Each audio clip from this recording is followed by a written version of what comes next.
Economía, ciencias, política, salud. La tarde nos une. Toda la información, todos los contenidos en La Tarde de la UNE. Un espacio para conocer más de la actualidad, la información, el desarrollo de los temas, entrevistas. Bueno, y ahora estamos en comunicación con una investigadora y una profesional muy particular, obviamente. 8 profesionales, dice mi información, que hay como ella capaces de estimar el intervalo post-mortem gracias al estudio de las crías de insectos, y hablamos de moscas específicamente. Estamos en comunicación con Ana Julia Pereira, que es doctora y licenciada en biología e investigadora del CONICET. Trabaja en el laboratorio del Centro de Investigación de Toxicología Ambiental y Agrobiotecnología en la Universidad Nacional del Comahue. Muy buenas tardes, Ana Julia. Mabel Echavarría soy. ¿Cómo está? Muy buenas tardes. Ahí la escucho. Bueno, el tema de las moscas, o como etnóloga forense, evidentemente ha sido un poco su guía en estos últimos años, resolviendo muchísimos casos policiales. ¿Cómo arranca eso, doctora? ¿Cómo arranca su inclinación a pasión, eso? digamos, Sí, mi inclinación? O su pasión, sí, porque es una pasión, ¿no? Es una pasión, la verdad que sí. Bueno, yo en realidad quería, cuando estaba en el secundario, lo voy a tratar de resumir, cuando estaba en el secundario yo en realidad quería ser genetista forense, porque lo veía a mi papá, que él estaba estudiando medicina legal y me gustaba muchísimo todo lo que era forense, y me había interesado la parte de genética forense. Me fui a estudiar a Misiones, un poco frustrada por la distancia, me volví, y decidí en ese entonces estudiar biología en la Universidad Nacional del Comahue, que quedaba mucho más cerca de mi casa, y ahí estudiando la licenciatura en biología, conocí la entomología. Pero, como todavía estaba muy interesada en la parte forense, uní esas dos áreas, digamos, la entomología con lo forense, y empecé a capacitarme en lo que es entomología forense. O sea que usted es entomóloga forense. Sí, es una especialidad que uno hace la licenciatura, después hace el doctorado, y la gente, digamos, los especialistas en entomología forense, que somos pocos en el país, pero bueno, no soy la única, somos varios, o sea, 8, 9, tenemos que tener una base, digamos, en biología. Después uno se especializa en entomología y después en entomología forense. Ahora, es toda, bueno, evidentemente es una pasión, pero es toda una ciencia esto de determinar resolver hechos forenses, obviamente, a través de los insectos, a través de las moscas en este caso. Cuéntenos cómo es ese proceso, doctora.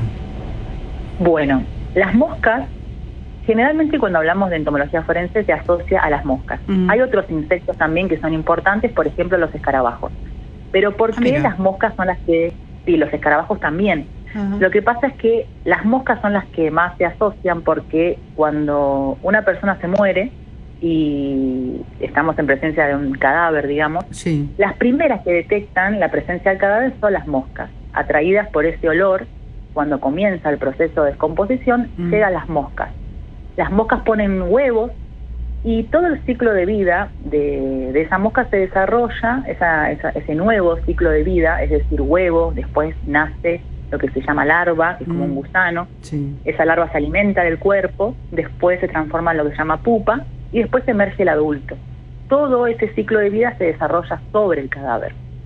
Después, atraídos por otros olores, llegan también otras especies de escarabajos, por ejemplo. Pero estos no llegan al principio, generalmente, entonces no se los asocia tanto con la entomología forense. Pero también son especies muy importantes los escarabajos. Entonces, ¿cómo nosotros podemos, a través de conociendo la biología de las moscas, cómo podemos responder, por ejemplo, cuándo falleció esa persona? Es decir, la data de la muerte. Como las moscas llegan desde el momento en que la persona muere, si nosotros, cuando ese cuerpo es hallado, podemos conocer la edad de las larvas, es decir, hace cuánto tiempo que están viviendo sobre el cadáver, podemos relacionar esa edad con el momento de la muerte, con el momento en el que el huevo se colocó en este cadáver. ¿Y ese proceso aproximadamente cuánto lleva? Desde que llega la mosca, la larva y todo ese proceso en general. Eso es difícil de responder porque depende muchísimo de la temperatura. Entonces, te voy a dar un ejemplo.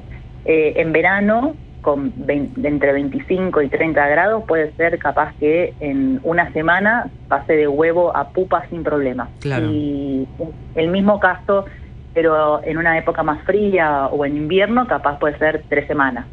Ajá. Entonces, depende mucho de la temperatura. Por eso la importancia de que se investigue, que se hagan investigaciones, se genere conocimiento en el laboratorio sobre cuánto dura el ciclo de vida de determinada especie a una temperatura específica. Y eso es lo que nosotros hacemos en el laboratorio como parte de la investigación. Y después aplicamos ese conocimiento en lo que son las causas judiciales. Claro. ¿Y cuántos casos lleva resuelto? ¿En cuántos años primero? ¿Hace cuántos años que está con esto, doctora?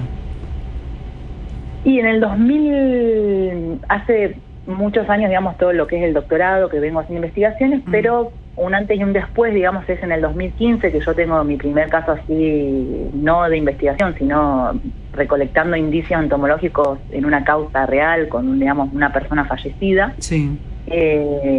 Y a partir de ahí empecé ya a hacer pericias. Así que tengo más o menos, el otro día las conté, no es más o menos, el otro día las conté, 21 pericias. Y bueno, respondiendo generalmente cuándo ocurrió la muerte, pero también respondiendo a otros puntos de pericia. Por ejemplo, si el cuerpo, el lugar donde estaba el cuerpo era una escena de descarte, si el cuerpo lo habían trasladado, si el cuerpo estuvo oculto en algún lugar. También se pueden responder esas preguntas. Claro, es todo un proceso. Leía un poco que en algún caso se recolectaron más de 2.148 ejemplares de insectos en distintas áreas de un cadáver, por ejemplo. ¿Tanto se puede recolectar? Y eso es una muestra, es decir, es un porcentaje de la cantidad de insectos que tiene ese cuerpo. En ese caso, la persona llevaba desaparecida 99 días. Cuando es hallada, ese es un caso muy particular porque, bueno, por eso llamó la atención y salió en la nota, porque el cuerpo lo encuentran 99 días después adentro de una camioneta tipo Kangoo, y la Kangoo estaba totalmente enterrada. Entonces, y esto ocurrió entre primavera y verano. ¿Enterrada en agua? ¿En agua? ¿En agua o en tierra? En tierra estaba. En tierra, Entonces, bueno, los insectos de alguna forma pudieron igual acceder a través de un vidrio de parte del parabrisas que estaba medio roto. Qué impresionante. Y bueno, entonces fueron colonizando, y como yo te decía, primero llegan las moscas, después llegan los escarabajos. Entonces, entre esos 2.185 que vos mencionabas, había de todo. Había larvas, pupas, de moscas, de escarabajos. Entonces, bueno, ahí empieza nuestro trabajo como entomólogos forenses. Esa muestra llega al laboratorio.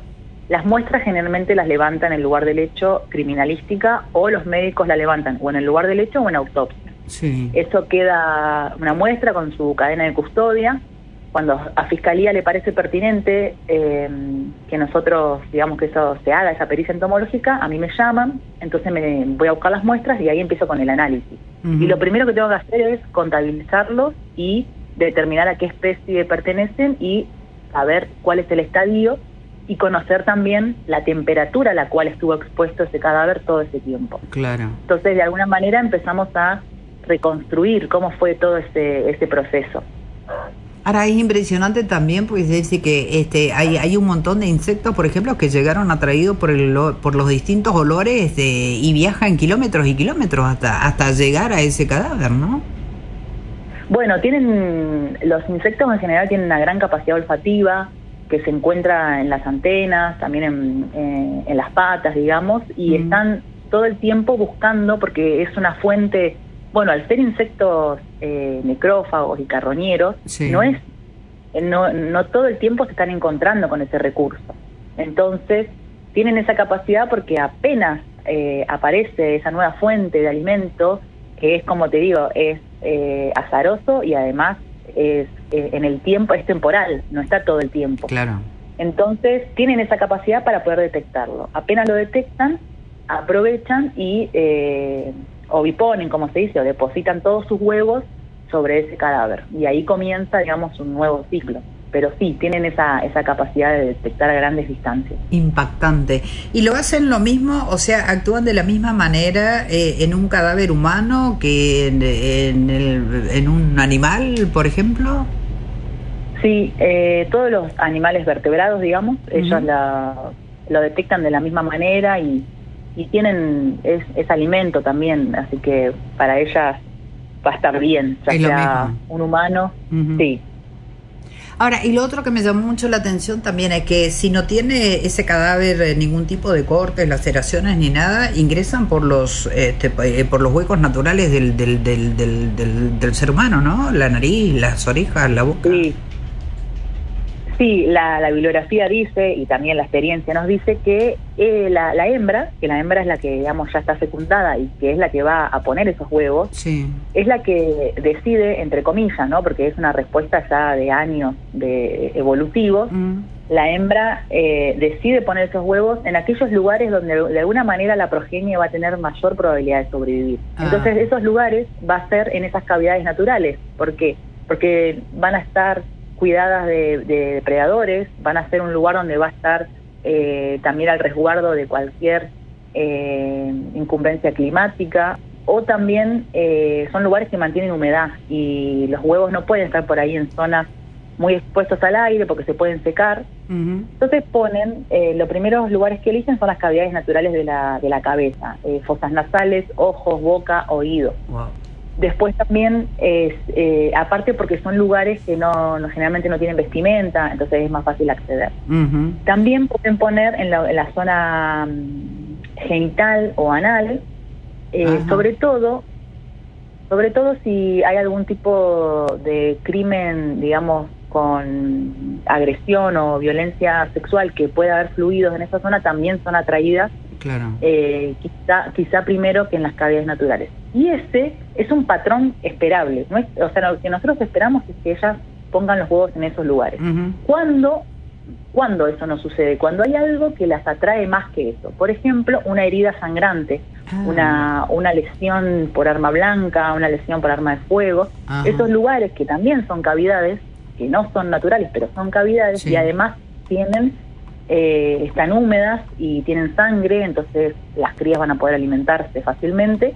Entonces, en esas situaciones van a preferir quizá oviponer en esos lugares. Y también es información valiosa porque puede haber pasado ya mucho tiempo, las larvas se pueden haber alimentado mucho del cadáver y quizás a simple vista no veamos esa lesión.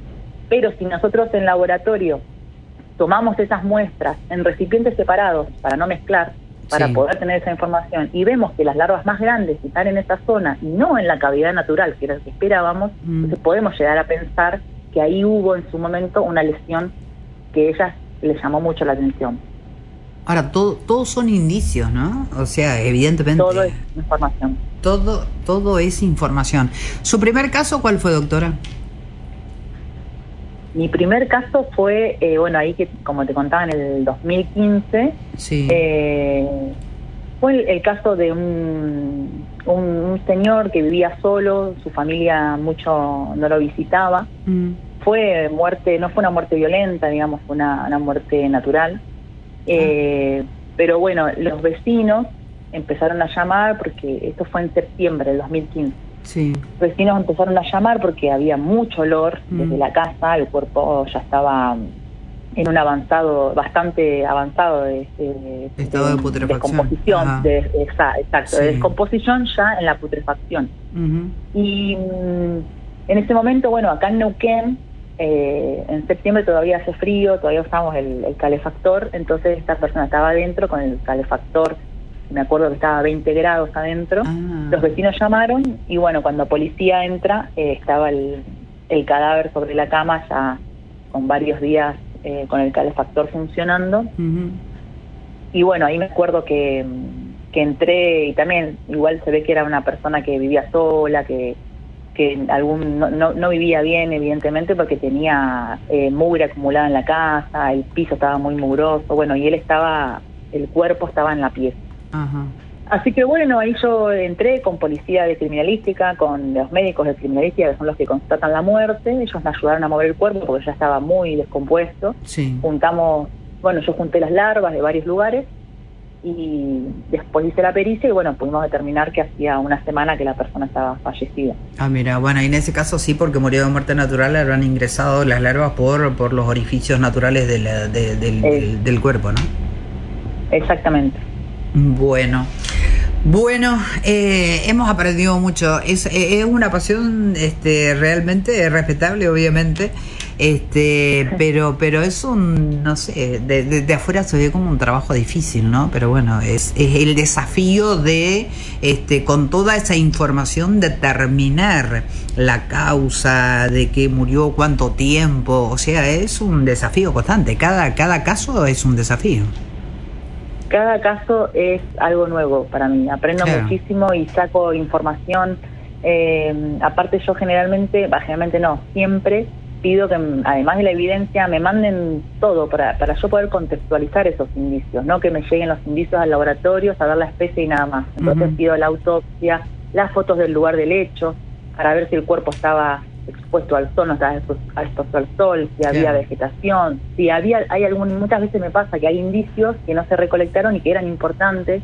Entonces yo puedo saber, por ejemplo, si la data de la muerte, o en realidad nosotros le llamamos intervalo post-mortem, yo lo tengo que digamos, analizar a través del indicio que tengo, pero yo puedo llegar a ver algún indicio en una foto, algo que no se levantó, por ejemplo un estadio más avanzado. Entonces a mí me permite, por ejemplo, saber que ese es un intervalo post-mortem mínimo, que seguramente es mayor si se hubiese levantado ese indicio, pero bueno, yo sin la evidencia ahí en el laboratorio no lo puedo concluir cuánto tiempo más. Pero bueno, cada caso es información nueva. A veces me piden determinar la data de la muerte y después yo con la información que tengo puedo además aportar otra cosa. Así que bueno, sí, cada caso es diferente y otra cosa importante es que yo, mi trabajo principal, digamos, soy investigadora del CONICET, y todas mis líneas de investigación surgen a partir de las pericias, porque yo, por ejemplo, estoy haciendo una pericia, quiero responder algo, y si esa información que por ahí no tengo, de esta especie, o esta temperatura, o qué pasa si el huevo estaba sumergido en agua, todas esas son líneas, o a partir de esa falta de conocimiento, que van son nuevas líneas de investigación que me surgen para mí, o para dirigir tesis. Totalmente. Tratando de resolver problemáticas de la región, digamos. Siempre aparece un nuevo elemento y seguramente siempre, todos los días se va aprendiendo algo también, se va descubriendo algo en esas líneas de investigación, ¿no? Exactamente, sí. Bueno, doctora Ana Julia Pereira, ha sido un gusto charlar con usted y bueno, será hasta cualquier momento, sigo con su pasión. Bueno, muchísimas gracias por llamarme de tan lejos. Hasta luego, gracias. Gracias.